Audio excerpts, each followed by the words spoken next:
திராவிட model திமுக அரசு வெறும் YouTube channel நடத்திக்கிட்டு இருக்குது, நாடக கம்பெனி நடத்திக்கிட்டு இருக்குது. நீங்க சிஎம் பாத்தீங்கன்னா போட்டிருக்காரு பாருங்க, ஹாஸ்பிட்டல்ல இருந்து ஒர்க் பண்றாரு சார். 7 ஸ்டார் ஹோட்டல் மாதிரி இருக்கு சார் அந்த ஹாஸ்பிட்டல். இப்ப இதே ராஜீவ்காந்தி ஹாஸ்பிட்டல்ல போயிட்டு சிஎம் அட்மிட் ஆகி இது மாதிரி ஒரு வீடியோ வந்திருக்குது, ஒரு போட்டோ வந்ததுன்னா நானே பாராட்டியிருப்பேன். இல்ல நீங்க இங்க நியூ செக்ரட்டரியேட் ஹாஸ்பிட்டல்ல போய் அவர் அட்மிட் ஆயிருந்தா நாங்க பாராட்டியிருப்போம். இல்ல அவங்க அப்பா பேர்ல கிங்ஸ் ஹாஸ்பிட்டல் பக்கத்துல ஆரம்பிச்சிருக்காங்களே கலைஞர் பன்னாட்டு நூற்றாண்டு மருத்துவமனை, அங்க போய் அட்மிட் ஆயிருக்கு. அதை விட்டுட்டு நீங்க பிரைவேட் ஹாஸ்பிட்டல்ல அதுவும் 7 ஸ்டார் ஃபெசிலிட்டியில இருந்துட்டு அதுல கையெழுத்து போடுற போட்டோ போட்டுக்கிட்டு இதெல்லாம் யாரை ஏமாத்துறவன்?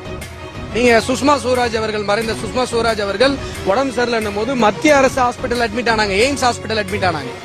ஜெட்லி, எங்களுடைய முன்னாள் மத்திய அமைச்சர் அருண் ஜெட்லி அவர்கள் உடம்பு சரியில்லைன்னும் போது எய்ம்ஸ்ல மத்திய அரசு மருத்துவமனையில் அட்மிட் ஆனாங்க. இங்க தமிழகத்துல திராவிட மாடல்ல முதலமைச்சர் இல்ல, ஒரு அமைச்சராவது அரசு மருத்துவமனையில் நாம உடம்பு சரியில்லைனா எங்க போய் அட்மிட் ஆகிறோமோ, மக்கள் எங்க அட்மிட் ஆகிறாங்களோ அங்க அட்மிட் ஆகிறதுக்கு உங்களுக்கு தைரியம் இருக்கா? இப்படி நாடக கம்பெனி நடத்தி மக்களை ஏமாற்றி கொண்டிருக்கிற ஒரு ஆட்சியாகத்தான் இந்த திராவிட மாடல் பேய் ஆட்சி இருந்து கொண்டிருக்கிறது. பட்டியல் சமூக மக்கள் மீது இவர்களுக்கு எந்த விதமான அக்கறையும் கிடையாது.